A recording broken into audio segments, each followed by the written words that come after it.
All right, now we've switched to a black Expo marker because I ran out of ink in the red ones. So that's cool and exciting. Let's talk team racing. As you can see, I started with way bigger models and then I kind of started drawing smaller and smaller and smaller, and eventually it ended up being too small. But it doesn't mean we can't learn something, so let's talk about Mark 3, 4, and the bottom reach, because we can kind of put them all together, okay? So, here we go. So, to set up for a Mark 3 mark trap, we want to, if we're early, start in the waiting room. And it's basically the same thing as Mark 1. You want to be about level with the mark and on the edge of the zone. And this basically means you have room and overlap over the entire race course, right? So anyone who comes into the zone, they're going to have to deal with you, right? And so we have a couple things to watch out for as the gapper, or this quote here, a couple things to watch out for as the pusher, and you'll play through it. So on the first half, what can we do? Well, we can come up here and try and get a luff, right? So we get a hook and we luff them. And this will basically be a series, when we do these Mark 3 traps, when we do it right, a series of bumps and runs. So what do I mean by that? Well, we bump them by taking them up. They go high, they break the overlap, they yell, broken! Then they start to bear away. We have to bear away to point at the mark. We can't send any higher than that. We go low, we break the overlap again, and these guys are sailing through. We go extra low to break the overlap. Now we're good, and we're ready to bump them again. And they break, and then they sail down, and now we're going to go down to the mark. So that's what the first half usually looks like, right? Maybe 1 or 2 bumps. But you want to make sure to run, because you're not going to really be able to get your luffing rights back by double jibing. You have to do it by turning, which will move your overlap. Your overlap line will be here to get you clear ahead, right? So now we bring it back up, and we break it. So it's just a battle of getting the overlap, breaking the overlap. Now we go down. Now we have to sail our proper course, which is to point at the mark. And now this is where kind of our second half traps come in, right? So we'll do a quick, this is our boom, a quick double jibe. And now we really got them. So we give them a big bump, and they'll break it and they'll bear off. And this is where a lot of beginners get into a lot of trouble. I'll tell you what it is right now. They'll bear off because you have to sail a proper course. And this proper course right now for green is to jibe, and they will jibe onto port. This is the last thing you want to do. You need to, as the pusher, this needs to be like tattooed on you. Always wait until the gapper jibes onto port before you jibe on port. So if you go here and you break the overlap, clearly broken, yell broken, go back down, and you say you tell the gapper you need to jibe right now. Jibe, whatever, right? Then if they're not jibing, then you protest, right? You raise your hand, you protest, umpire, protest. And this boat will probably receive a penalty for not following their proper course and jibing. Then they'll jibe, and you jibe with it. And now this is something to look out for as the gapper, which is why we need to run harder than we bump. When we bump and run, is to watch for the jibe around Mark 3. Well, what happens if we jibe into this overlap, right?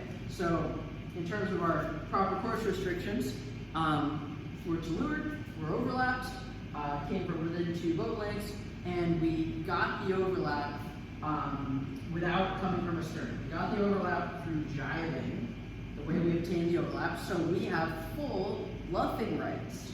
So we'll go around the mark, and what can we do as the former pusher? Well, we can luff the gapper, and now we're ahead, right?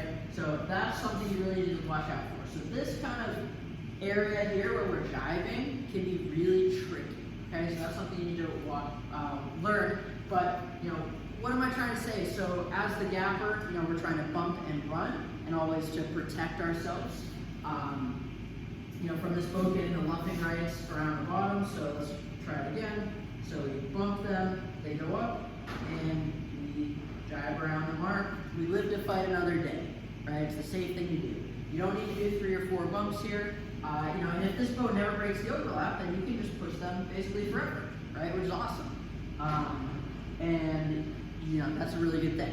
So, but anyway, so what do we do as the pusher? Well, we need to break the overlap early and often, right? So we go here, break the overlap. Okay, you say broken, you need to round the mark. So we go down, round the mark. Now they double jibe, you break it, and then you come back down. You say you need to round the mark.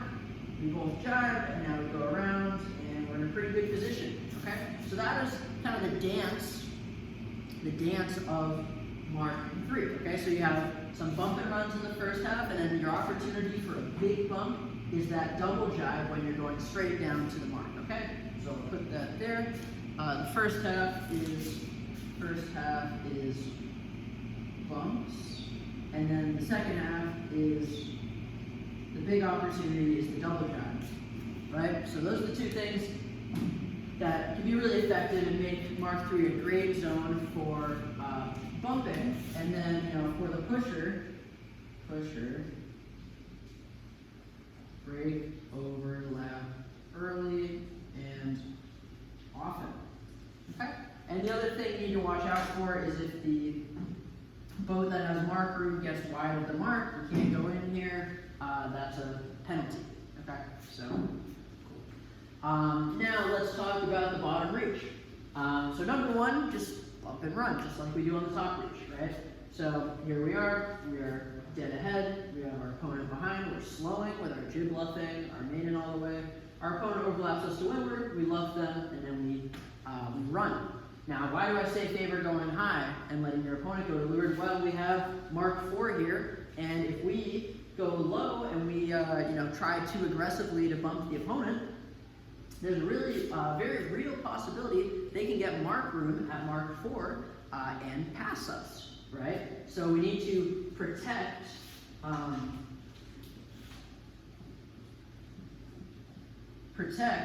this area. Okay, it's extremely important that we protect this area. Now, what about send them to leeward? Well, leeward's pretty safe, right? We pull our maiden all the way, same thing. We give them bad air, and we slow them to the mark. So pretty simple. It's basically the exact same thing we covered in bumping and running on the reach. Now we'll talk about Mark 4. This is kind of part of Mark 4. So first is the up and jibe. Now this is a pretty fun thing to do. And how we do it? Well, remember that the leeward boat, when they become overlapped, has to sail at the mark because of their proper course. But that does not place any kind of restriction on what we can do as the windward boat. So we can go much higher than the mark. And I often do this in college practice. Go a lot higher than the mark.